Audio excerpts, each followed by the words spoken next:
Buenos días, Alegría. Buenos días. Buenos días. Buenos días, Flor. Buenos días, Atenógenos. Buenos días, DJ Juan Diego. Y buenos días a los radioescuchas que nos sintonizan en la frecuencia de Telemetro Radio. Nos ven por streaming en Metcon Go y a través de la pantalla de RPC Televisión Canal 4. Hoy es martes 20 de julio del año 2021. Es el 201º día del año en el calendario gregoriano. Faltan 164 días para finalizar este 201º. Sí, 201. Exacto. Okay. Gracias, Miguel. Y hoy es el Día Mundial del Ajedrez, a propósito de todas las jugadas que se están haciendo en ciertos casos y ciertos temas en Panamá. Y en Colombia celebran el grito de independencia, la independencia de Colombia, y hay anunciadas marchas de protesta por Hoy es un día que se espera que se ponga fea la cosa en Colombia. La coordinadora del paro. Sí. Sobre todo en Cali. Así que, bueno, hay que estar pendientes de esas noticias. ¿Qué pasa? En el ámbito local han pasado muchas cosas importantes ayer. Ayer, no sé si se dieron cuenta, o sea, aquí siempre pasa una o dos noticias escandalosas por día. Ayer hubo 3 y 4. La primera es... 3 y 4. 5 y 10 creo que hubo ayer. Sí, de ayer todo, fue, o sea, fue un día... Ayer fue un día muy activo. Empezamos con el proyecto de ley de Raúl Pineda, que no solamente trata de eliminar las penas accesorias del Código Penal, algunas penas accesorias del Código Penal, sino que hace 50 y qué reformas, 53, 54. 53, yo creo que eso requiere un análisis muy 50 profundo. Y, wow. 57 reformas. Ahora, quien hace el énfasis... Son 59 artículos, imagínate. Quien hace el énfasis... Pero el 58 es como el resumen. Flor, de los artículos que modifican. ¿Quién hizo el énfasis en que el proyecto de ley elimina las penas accesorias? Fue el mismo diputado Raúl Pineda en su cuenta de redes sociales. ¿Qué? Quien hizo el énfasis en el punto de eliminar las penas accesorias fue el mismo diputado Raúl Pineda. Ese es el... Así es. Pero es que ese es el título del artículo, del proyecto. Ok, entonces traduzcámosle a la gente que no sabe lo que significa eso. Las penas accesorias están establecidas en el Código Penal. Las penas accesorias son la A, multa. Por ejemplo, en el caso que conversábamos ayer con la ingeniera Balbina Herrera, que ella logró ganar un caso al doctor Armando Mochi, la pena que le pusieron fue de multa. Bueno. Una pena accesoria. Es una pena accesoria.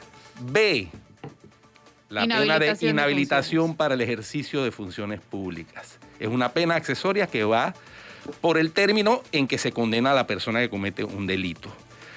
Entonces, eso, para mi gusto, tiene nombre, apellido y apodo. Aquí el artículo 57, estoy leyendo, dice: las penas accesorias pueden ser aplicadas solamente para los delitos contra la administración pública. El caso que ocupa Martinelli ahora mismo... Los pinchazos. Es un delito común. Es un delito común, no es delito contra la administración pública. Es un delito contra la inviolabilidad del secreto y de la intimidad. Porque creo que los delitos contra la administración pública, si memoria no me falla, fueron eliminados, ¿no? Para este nuevo juicio, que era el que tenía que ver con peculado. Exacto. Correcto. Aquí nada más pasaron 2 de los 4. El juicio de mañana es solamente por los pinchazos específicamente. Pinchazos y seguimiento ilegal. Y aquí estaba el tema inviolabilidad de las comunicaciones, pues. Sí. Aquí estaba el tema de peculado, que tenía que ver con la desaparición, y esos eran los delitos por administración pública. Lo que alega el diputado Pineda es que con el solo hecho de condenar a alguien no puede ser presidente. Tampoco es cierto. Tampoco es cierto. El artículo... Pero es que yo no estoy leyéndote lo que dice el diputado. Sí, pero es que tampoco es cierto, porque el diputado ha hecho su defensa con base en argumentaciones falaces. El impedimento para que una persona sea elegido presidente de la República es que haya sido condenado por delito doloso con pena mayor de 5 años. La pena para los 2 delitos por los cuales se va a juzgar a Martinelli a partir de mañana, la pena máxima es de 4 años. Correcto. Entonces, y él dice que... a él lo pueden condenar y no queda inhabilitado. Pero si lo inhabilitan para ejercicio de funciones públicas, sí queda inhabilitado. El otro argumento del diputado Pineda es que si el proyecto se aprueba, comenzará a regir a futuro. No podrá ser retroactivo. También es absolutamente falaz y denota una ignorancia en materia de derecho penal del diputado Pineda, porque el artículo 14 del Código Penal establece la automática aplicación con carácter retroactivo de las leyes que favorezcan al imputado. Y lo otro que alega... Pero de igual forma, todavía en este caso la condena no está en firme, ¿no? No, todavía no hay condena. Todavía no hay de aprobarse antes que la condena quede en firme, sí estaría Sí, o sea, y si se aprueba esta ley, obviamente que Sí se le aplicaría. se le aplicaría. Pero está Por un poco supuesto. difícil. O sea, yo no creo que la Asamblea pueda aprobar 57 artículos a una reforma al Código Penal. Sin que aquí pase nada. Aquí le vamos a soplar. Esos son cambios tan importantes como los de la Constitución. Puede ser que el movimiento haya sido ese, pero está un poco difícil que eso pase. Artículo Yo también veo 14. difícil que eso Sí. pase. Artículo 14 del Código Penal. La ley favorable al imputado se aplicará retroactivamente. Este principio rige también para los sancionados, aun cuando medie sentencia ejecutoriada, siempre que no hayan cumplido totalmente la pena. El reconocimiento de esta garantía se hará de oficio o a petición de parte. Esa es una garantía que viene del derecho penal romano, que es que cuando se cambian las normas penales y son favorables, se aplican automáticamente retroactivamente. Cuando son desfavorables, no se aplica la retroactividad. Esto indica que el señor Martinelli no es manco, se está moviendo en diferentes sectores. Hoy vi, y que salió en Next específicamente, una declaración porque parece que la ONU también se está pronunciando sobre el caso, específicamente del señor Martinelli. Sí. Y hoy salió que el Comité de los Derechos Humanos de las Naciones Unidas está pronunciándose por lo que consideran violación y abuso de los derechos del señor Martinelli. Él va a seguir moviéndose de aquí hasta mañana. Por supuesto, yo creo eso es importante. ¿Sí? Eso es importante porque nos estamos dando cuenta que a horas de la audiencia él está moviendo muchas fichas. Esto de Pineda me parece que demasiada coincidencia, si no fue coincidencia, y lo de la ONU y también la carta a Balbina Herrera. Sí, la carta a Balbina Herrera de ayer, que llega después de las declaraciones que dio la ingeniera Balbina Herrera aquí en Cuarto Poder, muy temprano ayer, me llamó poderosamente la atención por el día, por el momento, porque esa carta no se emitió antes de que iniciara el proceso anterior. Bueno, creo que porque ayer fue la primera vez que fue tan clara en ¿Se decir... siente acorralado ya? ¿Será? Yo creo que ayer fue la primera vez que ella tan claramente dijo, no me voy a sentar con él, quédate con tu plata y pide perdón. Quiero que te condene. Sí. Y creo que Así Ricardo es. Martinelli no está acostumbrado ¿A que le alguien digan le eso? diga que no. Oye, y algo que trascendió fue que el periodista Rubén Polanco sigue como creyente. Ujú. Pero queda Rubén Polanco, Michelle Doens, Balbina y Balbina Rosendo, y Rosendo. 4. por ahora. O Por Michelle ahora. Doens no. Bueno, no sé, de verdad, no se yo le menciona, escribí- no se menciona en el artículo de hoy, en la nota de hoy periodística de la prensa, no se menciona a Michelle Doyle. No, yo le escribí al señor Michelle Doens en busca de una entrevista, Yo casualmente también, para a el mí programa. me dijo que... ¿Qué te dijo? No me contestó siquiera. No, a mí me dijo que no. No me contestó siquiera. A mí me ti dijo te que no, pero para a mí no este me tema contestó. no va a hablar. Entonces sí hay silencio por ahora y el juicio es mañana. Así que, Ahora, Hoy sabremos. Quedarían tres, pues quedarían tres. el señor Martinelli... 4. El señor No, Martinelli... 3, porque estaba contando a Michelle Doens. Oye, señor- Balbina. Todavía yo Rosendo lo contaría y- todavía. Sí. Todavía lo contaría. El señor Martinelli, no sé si notaron el detalle de la carta. De puño y letra pone un número de cédula, pero en la carta aparece otro número distinto. Sí. Sí. Curioso, ¿no? Sí, pero está escrito su estilo, ¿no? Ah, sí, por supuesto. O sea, ya no es de estas cartas elevadas que le hacían antes. No, no, ya no, se no. bajó.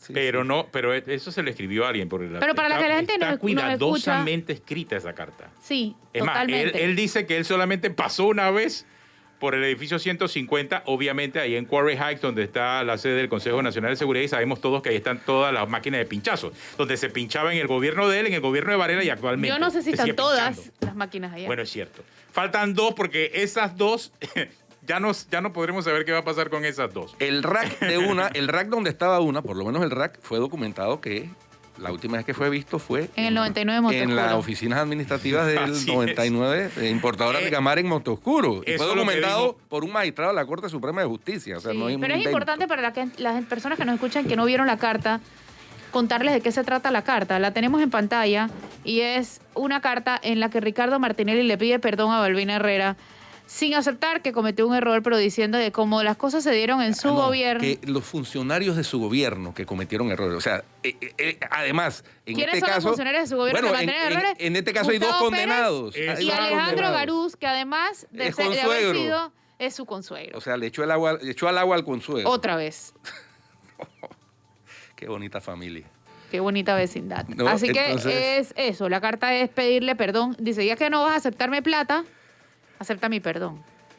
Sí, pero por culpa de otros. Mi perdón Claro. en nombre de los otros que cometieron los errores. Pero por Se supuesto. niega a reconocer. Pero yo, como jefe de Estado responsable, tengo Yo- que pedir yo- perdón de lo que hicieron mi gente. Yo insisto en que cualquier Pero, pero acuerdo... la carta está hecha a Balbina, pero le pide perdón también a todos, ¿no? Porque él le Sí. pide, pide disculpas. ¿Ah? Me ¿Cuál? toca como ex gobernante solicitar disculpas Mira, ¿sabes a quienes por se qué? vieron afectados por hechos desconocidos por mí que pudieron haber ocurrido bajo mi mandato.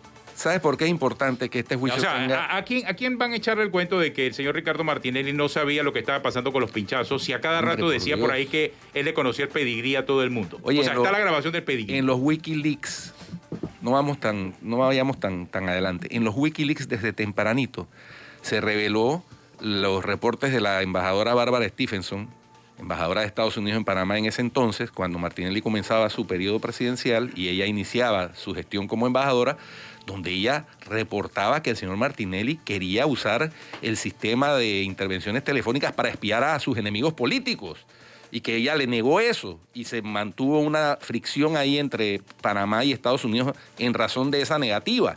Entonces, él tenía los motivos, tenía el poder, porque además él emitió un decreto cambiando la estructura del Consejo de Seguridad y quedando él como jefe supremo del Consejo Eso de es cierto. Seguridad. Eso es Eso es verdad. cierto, Y y eso es eso- importante destacar, lo destacó Paco Carreira Así hoy. es, y eso es un elemento clave dentro de lo que pasó con el señor Ricardo Martinelli. Por eso el argumento de que él desconocía lo que hacían sus subalternos no es correcto, porque él cambió la ley para él saber todo lo que pasaba en el Consejo de Seguridad. Además, Exactamente. Antes de que él llegara al Consejo de Seguridad, era el ministro de Seguridad que presidía las reuniones del Consejo. Él cambió la ley y, por cierto, Varela tampoco la modificó, la mantuvo para que el presidente de la República fuera el responsable del Consejo de Seguridad. Y eso se mantiene hasta hoy en día. Sí. Así que todo lo que vinieron después de Martinelli se aprovecharon de las circunstancias, incluyendo hoy en día, para saber todo lo que pasa en este país. Porque se sigue pinchando. Correcto. Y eso es lo que mañana se va a debatir específicamente Bueno. en este juicio. Por eso Y es la importancia del juicio. la importancia Más que tiene. allá Así de lo es. que pasó con las otras dos máquinas, porque eso sí no va a definirse, eso ya a él se le Sí, declaró ya culpable. se perdió y punto. Ahí se perdió. Pero la profundidad de los pinchazos sí se va a determinar mañana. O a partir de mañana, pues. lo importante es que se mande un mensaje con el resultado que sea, que se dé en el veredicto, que ojalá sea el resultado que la gente espera, porque es innegable la responsabilidad de Martinelli en esto, como jefe supremo del Consejo de Seguridad, como los testimonios que hay de los funcionarios que hacían los pinchazos, que confesaron que llevaban un sobre amarillo todos los días a la presidencia de la República con la información para el número 1, porque así lo han dicho. Entonces, que no vuelva a suceder eso en Panamá nunca jamás, que quede de escarmiento. El Consejo Nacional de Seguridad tiene la misión de combatir el crimen, la delincuencia organizada, de preservar la seguridad nacional. Eso nada tiene que ver con las comunicaciones ni de periodistas, ni de magistrados, ni de políticos, ni de activistas Claro, de la porque- sociedad civil. Porque en su momento esta era una entidad técnica y tenía específicamente el objetivo de perseguir el delito. Claro, el señor Martinelli vio la oportunidad de transformarla a un ente político e insisto, esto no ha cambiado. O sea, el Consejo de Exactamente. Seguridad sigue siendo un ente político y te lo dice la propia gente que está allí. Sí. Porque pasó en la época de Martinelli, pasó en la época de Varela y sigue pasando. Es inaceptable y estamos viendo los resultados ahora de la investigación internacional sobre la máquina Pegasus. Sí. Esto No incluye se Panamá, sigue pero no haciendo. significa que no se está dando en Panamá. No incluye Panamá, pero porque estamos está- sentando en el sí. banquillo de los acusados a un Por expresidente. supuesto, pero eso no es lo in- que acabo no- de decir. O sea, Sí. No incluye Panamá porque esta es una investigación a partir del año 2016. Estoy clara. ¿no? Entonces, lo de Panamá fue antes, comenzó en el 2010. Así es. Estemos claros. Así es. sí, y cuando tú dices que él tiene responsabilidad, o sea, irrefutable, es cierto, porque, o sea, a ver, y hay muchas más razones, pero estas son las que tengo aquí en la mente. Primero, cambia la ley para poder enterarse de todo lo que pasa en el Consejo de Seguridad él directamente. Se compra una máquina, se pincha y hay 150 víctimas. Ujú. Más allá, hay 2 condenados. O sea, ¿cómo no va a ser responsable? O sea, es que no hay que ir mucho más allá. Y esas 150 víctimas son las que... Las de los- reconocidas. Las de los servidores que aparecieron de los años, de las intervenciones de los años 2013 y 2014. Sí. Es más, Faltan los servidores del año 2010 al 2013. aquí, Mira, tú sabes que aquí estoy revisando la ley que no exime de responsabilidad ni a Martinelli, ni a Varela, ni al señor Cortizo. Dice el primer artículo 1 de lo que hizo el señor Martinelli en el 2010. Se crea el Consejo de Seguridad Nacional, que en adelante se denomina el Consejo, como organismo consultivo y asesor. ¿De quién? Del presidente de la República en materia de seguridad pública y defensa nacional. Y el artículo 2 dice, el Consejo es la instancia del órgano ejecutivo y máximo organismo de consulta para establecer y articular la política de seguridad y defensa del Estado, por lo que debe recomendar, formular y evaluar la política y estrategias en esta materia, al igual que aquellos asuntos, mire esto, que le sean encomendados por el presidente de la República. Así dice la ley. Eso es demasiado amplio y abierto, porque el presidente levanta el teléfono y dice, ¿saben qué? Investígueme las conversaciones del señor fulanito de tal, el señor Guido Rodríguez, el señor Atenógenes Rodríguez, Flor Mirachi, y ellos lo van a hacer porque así lo establece la ley. Punto. A mí quien me reveló que yo estaba siendo pinchado desde el año 2010 fue un funcionario de la administración Martinelli, que me llamó y me dijo, ojo que te tienen tu correo interceptado. Cuando yo era director del diario Panamá América. Bueno, tú sabes a mí qué me pasó. Yo en el 2011 me iba a casar y yo llegué un día al periódico, recién llegué de vacaciones, el primer día que llegué de vacaciones al periódico, yo era editora de política y había consejo consultivo. Consejo consultivo es ciertos periodistas y directivos del medio se reúnen con algún funcionario de manera off the record para contarle ciertas cosas, pero que no van a salir en el periódico. Entonces, ese día, casualmente, el día que yo llegaba, como editora de política, estaba Ricardo Martinelli. Entonces yo llegué y me senté, y yo todavía no había avisado en el periódico que yo me iba a vivir fuera del país, y fue el señor Martinelli que lo avisó. Dijo, wow, te vas a casar, felicidades. ¿Cuándo es que te casas? En julio, ¿no? Exacto. Yo no había avisado en el periódico que yo me iba. Ni le habías contado a Ricardo Pero yo Martinelli. se lo dije. Yo le dije, ¿qué pasó? ¿Me está pinchando o qué? Y dice, si ustedes saben la vida de todo el mundo, yo también tengo que saber la vida de todo el mundo. Exacto. Claro. Esa frase a mí no se me olvida. Él lo decía abiertamente, se lo dijo a Álvaro Alvarado en una entrevista. Correcto. Bueno, a mí también me lo dijo directamente. Él avisó en el periódico que yo me iba. Él se jactaba de tener el dossier de todo el mundo de Correcto. Panamá. Un día en la Asamblea de Accionistas de la Prensa, Flor, fue y se paró ahí, él como accionista. Me acuerdo, yo estaba. Yo sé la vida de todos ustedes aquí. Yo estaba ahí. Hombre, por Dios. Ante tanto elemento, ahora vas a decirme que, espérate, eso fue obra de los que estaban abajo de mí. Sí, no. sí, de qué no culpabilidad. Pero además, él puede decir misa. Hombre. La ley dice algo diferente. Exacto. La ley que él mismo se hizo la cama. Él mismo se hizo la cama porque la ley, si él hubiese dejado esta ley como estaba, no tendría ese problema. Él hubiera influenciado a su ministro de Seguridad, que hoy en día pues quedó condenado por este caso, y el ministro de Seguridad tomaba las decisiones, pero no, él fue más allá, él la cambió y él se hizo responsable y más nadie la ha cambiado, esa ley sigue igual. Sí. Así que él, el expresidente Varela y el actual presidente Cortizo son responsables directos de las comunicaciones y de todo lo que pasa en el Consejo de Seguridad. Pero por supuesto. Esa es la realidad. Por supuesto. Así de simple. Vamos a cambio y ya volvemos con nuestro invitado para seguir hablando de este tema, los pinchazos.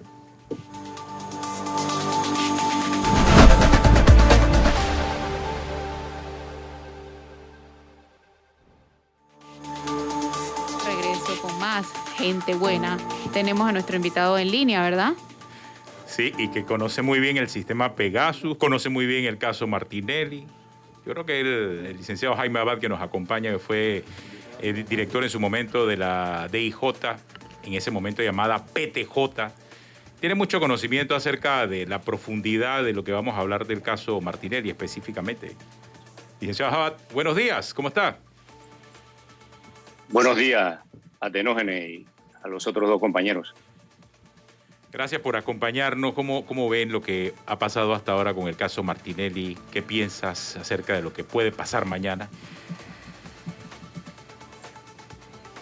Hola. Atenógenes, buenos días nuevamente, pero tengo problemas en escuchar tu pregunta porque parece que en el estudio se filtran las voces de los que están allí y sus voces no me permiten oír la tuya. ¿Cuál es su expectativa del juicio de mañana, 21 de julio? Pienso que la expectativa del 99% de la población, que se realice, que finalmente podamos ver cómo va a juicio un exmandatario de la nación como cualquier ciudadano de a pie. Yo creo que esa es la principal expectativa. La segunda es que efectivamente fluyan, procesalmente hablando, todas las pruebas, todo el material que lleve a los magistrados a un convencimiento razonable, tanto pruebas de la defensa como de la querella y del Ministerio Público. Básicamente, como abogado, como político y como ciudadano, esas serían mis dos expectativas. La máquina Pegasus, licenciado, sigue perdida. La última vez que se vio, como dijimos aquí en el primer bloque, fue en el 99 de Monte Oscuro. ¿Existe posibilidad de que esa máquina pueda seguir operando? Porque siempre se habla de la necesidad de actualizar el software que también hay que comprar de gobierno a gobierno. ¿Existe posibilidad de que esa máquina siga operativa o no? Totalmente, porque en primer lugar no hablemos de una máquina, es que el Pegasus es un software. Exacto. Si usted compra el software, usted puede instalarlo en cualquier máquina que tenga la capacidad para bajarlo y operarlo. Así que eso usted lo puede llevar incluso en dispositivos tan pequeños como un USB, después que él mismo tenga la capacidad, a cualquier parte del mundo y, repito, instalarlo. Así que tenga la absoluta certeza de que esos software que fueron comprados, en mi concepto, ilegalmente, utilizando dinero del erario público, estarán en disponibilidad de quien los compró, de quien los controló y de quien, sobre todo, de forma ilegal, inmoral, los utilizó. Pero en teoría estos software hay que comprárselos de gobierno a gobierno. En teoría, porque la empresa que diseñó este programa, NCO, una empresa israelí, hoy en día está muy cuestionada porque se lo ha vendido a sirios y troyanos. El argumento que esa empresa principalmente utilizó para su marketing cuando comenzó a buscar clientela es que la venta, la comercialización tenía que ser restringida y que era esa la base de gobierno a gobierno, porque el software originalmente fue diseñado para combatir delitos como el terrorismo y crímenes organizados de alto perfil, en donde periodistas definitivamente se necesita esta herramienta para poder penetrar estas organizaciones. Sin embargo, no sé, porque no manejo esa información, si fue por el descontrol administrativo o por la, perdonen la expresión, pero la maldita ambición de muchos empresarios, que posteriormente esto se abrió como una caja de Pandora y hoy en día hay reportes periodísticos a los cuales ustedes pueden accesar a través de la internet, de que se han vendido incluso a países que practican el terrorismo y que son adversarios históricos de la nación que alberga la empresa que desarrolló este programa. Ahora, hablemos acerca de lo que ha salido últimamente sobre ese mismo software y que pudiese estar en Panamá operando, obviamente. Es que dice, y esto salió en las últimas 24 horas, quizás en la época del señor Martinelli el software podía estar arriba del $1, $2 millones, pero hoy en día es tanta la demanda que dice que lo entregan a clientes por $500,000 al año. $500,000 que te permite poder husmear en la vida privada de 500 personas, más o menos es lo que es la información que se ha revelado producto de este escándalo mundial de este software Pegasus. Mire, periodista, hoy en día en el mundo de los negocios y del comercio y la mercancía, el producto malo tiende a desplazar al producto bueno. Si usted compró originalmente los primeros modelos de iPhone, te recuerdas que superaban los 1,000, estaban rayando los $2,000 y de ahí se fueron abaratando, y así sucede casi con todos los productos tecnológicos. Cuando inician son aparatos grandes, pesados, después comienza la tecnología del microchip a reducir su espacio, sus tamaños, e incluso los precios también, en principio, en algunos, la mayoría de ellos comienzan a descender. En antes los estaba escuchando y ustedes hicieron alusión a que al inicio de la administración del presidente Martinelli, él contacta a la embajadora de los Estados Unidos y le solicita el acceso al programa que en ese momento tenía la DEA, que era el famoso El Matador, para las escuchas de los narcotraficantes. Y ella se lo niega. Ella rinde un informe por escrito que lo envía a sus superiores en Washington, y este informe, 2 años después, pues todos recordamos que fue a caer a los WikiLeaks, e incluso de allí ese informe fue publicado en la página, en la carátula, en la primera plana del New York Times, y tristemente nos puso a nivel mundial en las páginas en donde se podía decir pues que esta actividad por un gobernante en ese momento en pleno ejercicio de su poder, ya desde antes de que tomara posesión, porque esta petición que él hace a la embajadora fue en el lapso de cuando ganó las elecciones y antes de tomar posesión del cargo. Ya él tenía una intención manifiesta, comprobada por el informe de la embajadora, de acceder o accesar a la vida privada incluso de adversarios y de aliados, porque esto es lo que se reveló posteriormente con el caso que se va a ventilar, si Dios quiere, mañana. Pero en aquella época, el programa, para contestar tu pregunta sobre qué es hoy en día y los precios, por qué han bajado tanto y la disponibilidad. Mira, en aquella época el programa que recuerdo que estaba a la disponibilidad, sobre todo de los gobiernos, era el famoso Hacking Team. Y que por ahí es que viene también, se acuñó muy famosa la palabra del hackeo. Pero este programa igualmente se prostituyó, se corrompió y hoy en día me dicen que en algunos lugares de los países desarrollados te lo venden hasta en $300, $400. Yo creo que Pegasus a la larga va a ir por el mismo camino y va a llegar el momento en que ya nadie va a dar 5 centavos por él, porque van a surgir nuevas tecnologías, nuevos sistemas más eficientes, más invisibles sobre todo, más invisibles, que van a penetrar. Mientras nosotros tengamos un dispositivo móvil, mire, todos vamos a estar sujetos a este tipo de intervenciones ilegales. No hay manera, a mi juicio, de protegernos contra eso. Siempre los científicos, los técnicos van a encontrar la maña, la manera de brincar los obstáculos, las barreras, las paredes de fuego, los sistemas de protección, y van a acceder a nuestros dispositivos móviles. Es mi opinión. Y invisibles y también accesibles, porque uno entra a Google y pone sistemas de hackeo y aparecen millones. Es correcto. Sí, de acuerdo, pero mientras eso sea delito en nuestra legislación penal, la accesibilidad fácil, barata, etcétera, no significa que la persona no esté cometiendo una transgresión a la ley y que deba caerle todo el peso de la ley. Claro, máxime si esa persona ejerce un cargo público y máxime si ese cargo público es la más alta magistratura, porque tal como creo que fue Rodríguez lo leyó, el decreto ejecutivo que reemplazó la ley que había creado el Sistema Nacional el Servicio Nacional de Seguridad, responsabiliza directamente de la actividad del Consejo de Seguridad, que hoy en día es un apéndice de la presidencia, en la figura del primer mandatario. Así que yo no veo una forma en que la defensa del señor Martinelli mañana pueda, o durante este juicio pueda sacarlo del hueco donde él solito se metió. Él solito se metió. Sí, eso es igual lo que dijo el doctor Francisco Carreira sobre las reformas que se introdujeron al sistema penal acusatorio. Lo de la anulación de un veredicto, eso fue firmado y sancionado por el señor Ricardo Martinelli también. Él está siendo víctima de sus propios inventos, ¿no? Sin duda alguna. Vamos a ver si las autoridades lo ven de la misma manera que nosotros. Bueno, si las autoridades no, si las 3 jueces del Tribunal de Juicio.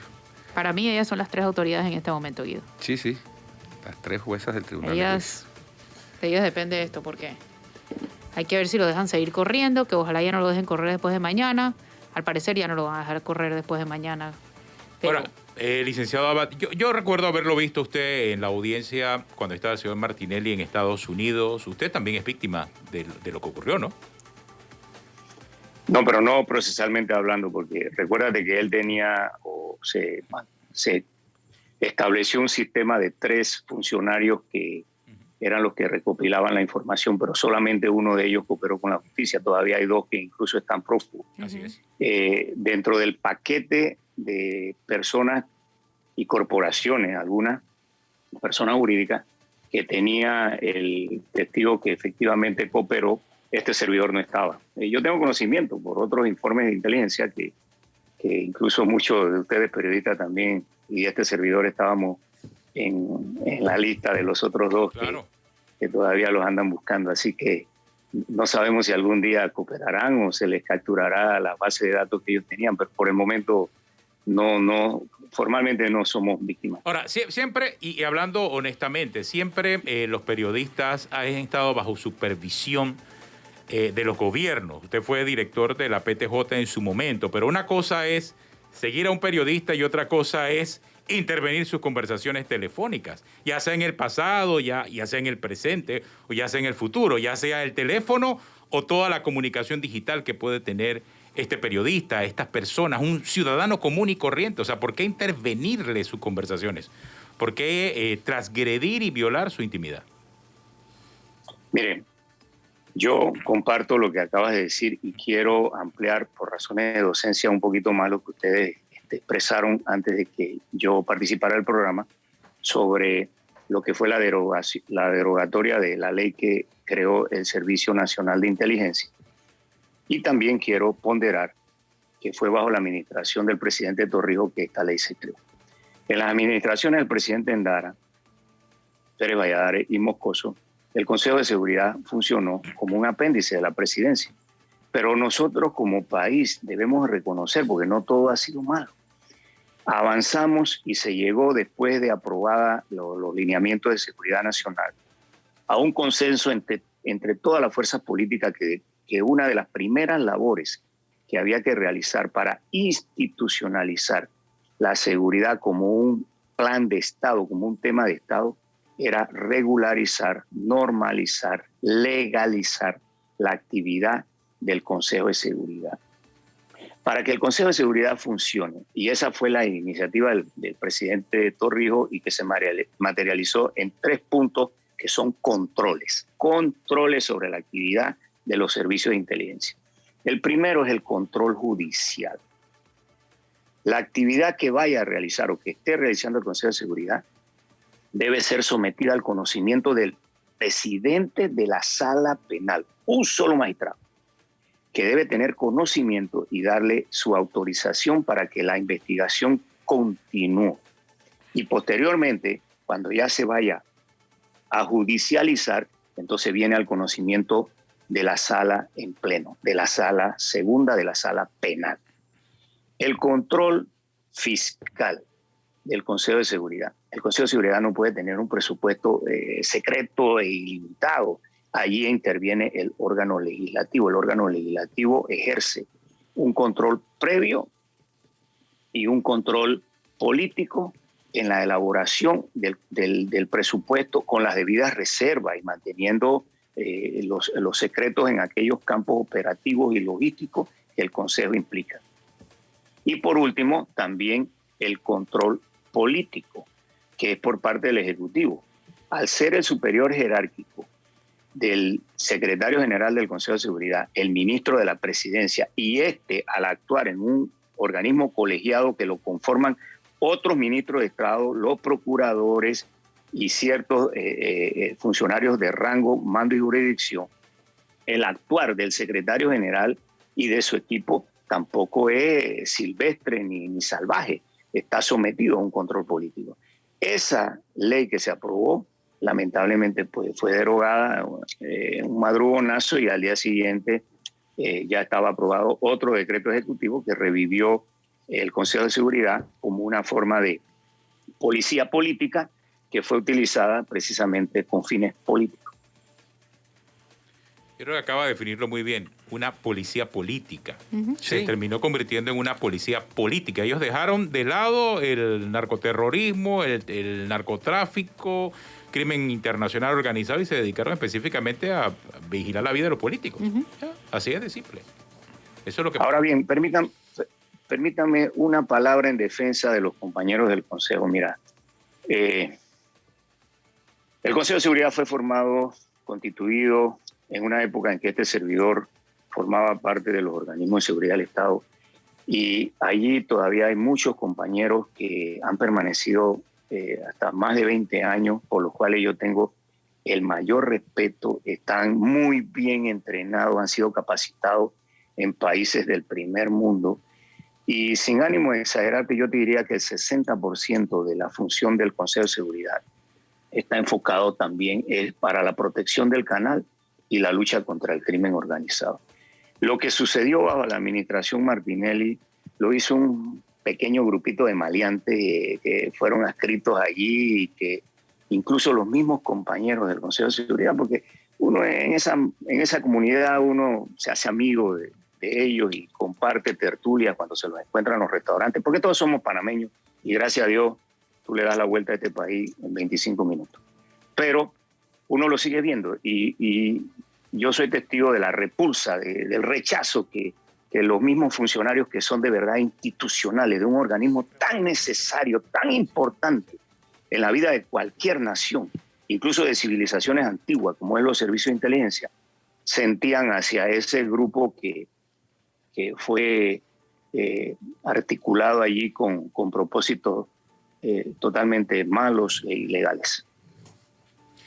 Tienes razón, porque es cierto, no todo el que trabaja en el Consejo de Seguridad tenía acceso y tenía las órdenes explícitas, porque al revisar el expediente del caso del señor Martinelli, se ve claramente que había una o dos personas a los que les asignaba la misión, y en las declaraciones que se dieron se conoce también que estas personas llegaban y le pasaban la información por escrito, no se la mandaban digitalmente, se la mandaban en un sobre y le daban personalmente y se le entregaban personalmente a él. Así consta en el expediente de este caso. O sea que no podemos generalizar. Yo creo que es válida tu observación. No hay que generalizar en este caso. Es más, porque mucha de la información que a veces nosotros recibimos, esos cuídate porque te están pinchando, vienen de miembros del propio Consejo de Seguridad.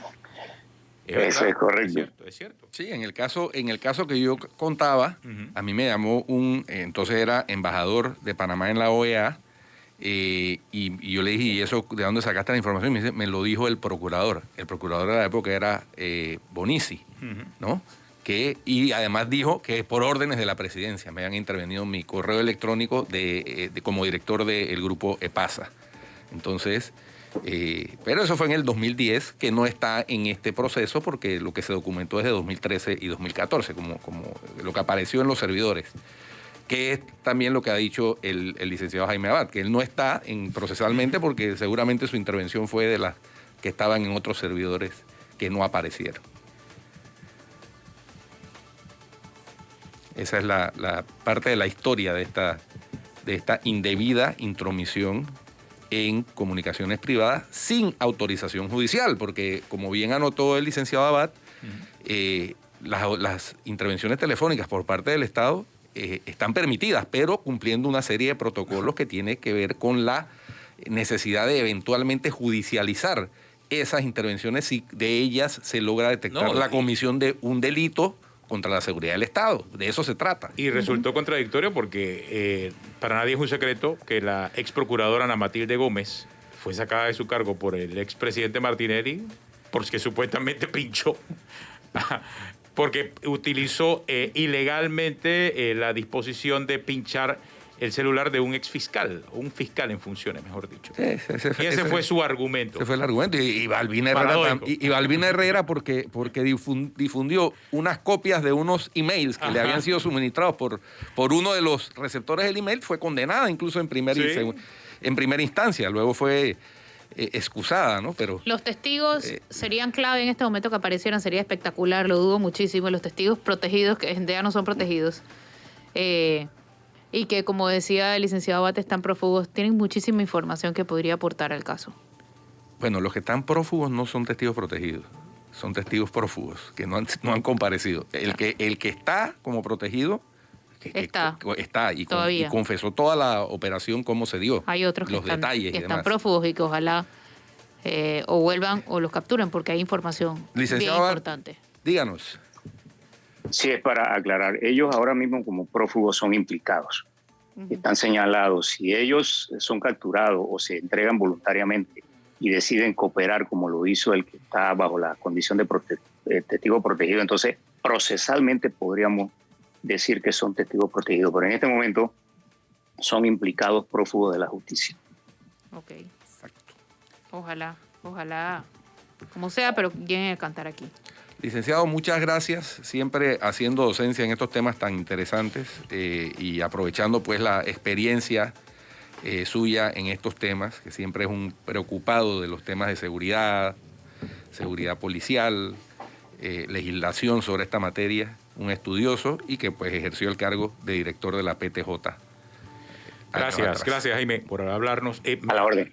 Me aclara un abogado, Guido, sí que el caso de Balbín específicamente fue por asuntos de privacidad, a divulgar una comunicación sin autorización, no tanto un caso informático. Sí. Me aclaran, sí. Sí, ella divulgó unos emails que la copia de los emails le habían sido llevadas por el destinatario de los emails, pero como no estaban, es que ese es un tema que quedó en el Código Penal, que cualquier comunicación, aunque le haya sido dirigida a usted, que no esté destinada para ser de conocimiento público y se divulgue, es un delito. Así es. Eso lo cuestionamos cuando se redactó el Código Penal. En esa ocasión yo estaba en representación casualmente de los gremios de periodistas. Yo era presidente del Comité de Ética del Consejo Nacional de Periodismo. Y me invitaron a esas discusiones y yo le dije a los comisionados que esa norma, a mi parecer, y de acuerdo con los estándares internacionales en materia de libertad de expresión, era restrictiva del ejercicio periodístico. Porque imagínense, un periodista que le llega una información como la que efectivamente hizo llegar Balbina, su deber es publicarla. Mira, es que el alcance de lo que va a pasar mañana de este caso del señor Martinelli, antes, ahora y después, sí sienta un precedente histórico acerca de el Estado o un presidente hasta dónde puede meterse en la vida privada de los ciudadanos, sean periodistas o no sean periodistas. Y yo creo que eso es lo más importante, de que es condenable, de que va a tener una sanción, de que debe cargar con su culpa. Es cierto que así debe ser, pero esta audiencia de mañana lo que establece es ese límite entre lo que puede, debe o no debe hacer un presidente de la República. Desde allí la importancia de esta audiencia de mañana y el deber y el compromiso con la historia que tiene también. Así es, y que nunca más se repita ese tipo de abuso del poder. Bueno, vamos a cambio nuevamente y ya volvemos, no se vayan.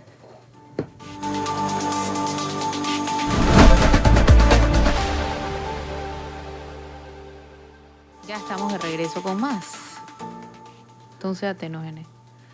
Viendo lo que... Este caso del señor Martinelli, insisto, o sea, el alcance y la profundidad de lo que se va a discutir mañana y de lo que hemos estado hablando desde el año 2017, cuando comenzó todo esto, desde el momento en que el señor lo detiene en Estados Unidos y arranca oficialmente todo este proceso, hasta mañana. Debe, insisto, cerrar un capítulo de la historia panameña, y no en función de la figura del señor Ricardo Martinelli, él puede ser accesorio, sino en la función de lo que puede, debe y no debe hacer un presidente de la República.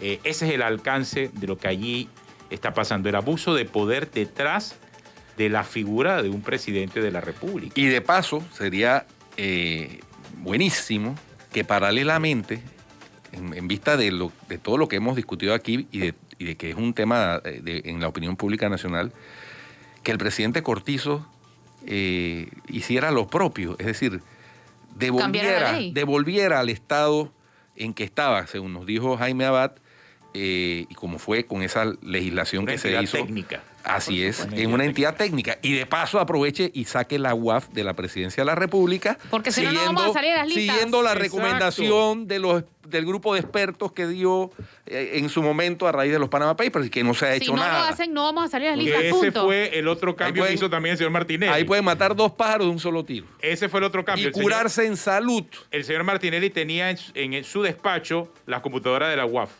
Él era la UAF. Era la UAF. Exactamente. Esa es la verdad. Y mire, aquí hablamos en cambios de lo grave que por supuesto todos pinchan, porque uno todavía se reúne con funcionarios. Del gobierno anterior me pasaba, de este gobierno me pasaba, y a Tenoch es igual. De funcionarios que te dicen, oye, no hablemos por esta vía, hablemos por otra, o no, veámonos, no, dejemos el celular por fuera. En persona. Hoy día sigue pasando eso con los funcionarios. Ellos mismos te dicen que están pinchando. No entres a una reunión con el celular, piratearlo afuera. Exacto. Ellos mismos lo dicen. Por algo es. Por algo es. Ellos saben. Ellos saben. Pero bueno, se ha acabado el tiempo. Mañana Claro nos que vemos. ojalá no volvamos a esa época en donde la gente para reunirse guardaba los celulares. En esa época a los celulares se le quitaba la batería y los dejaban. Todavía afuera. se hace. Pero todavía O se sea, hace. Hay que hacerlo Sí, todavía. no, y O sea, después, yo y después de la revelación de la información de Pegasus, de cómo actúa el sistema. Exacto, mejor hay imagínense. que hacerlo. Totalmente. Mejor hay que hacerlo. Bueno. Y no esté abriendo Por ahí cualquier hay, tipo de archivo por que ahí le hay manden. unos sobrecitos que se llaman el hoyo negro. Unos sobrecitos que uno Un mete el celular y es como si el celular no existiera. Sí, yo Te lo he llaman visto. y eso ni suena. Yo lo he Yo visto, tengo lo he visto, uno lo he en la visto, lo he cartera. visto. Siempre tengo en la cartera Un uno de black esos. hole, un black hole. Fíjense ustedes, cuando uno no tiene nada que temer, yo no sabía que existía eso. Y yo no tengo nada que temer, Guido. Yo no tengo nada que temer, pero sí cosas que proteger. Muy bien. No, Así que oye, para que Flor, lo tengas claro. Flor, estoy aprovechando que hoy es martes y mañana me comienza el bullying de allá para acá. Así que- Oye, o sea, martes de Y que yo no bullying de tengo Guido. nada que temer. Que yo sí, pues, pa' ver. Que yo tengo que temer, pa' ver. nada, yo no he dicho eso. Pues. Bueno, Oye, hasta mejor mañana. terminemos. Nos vemos. Seguimos. Chao. Chao.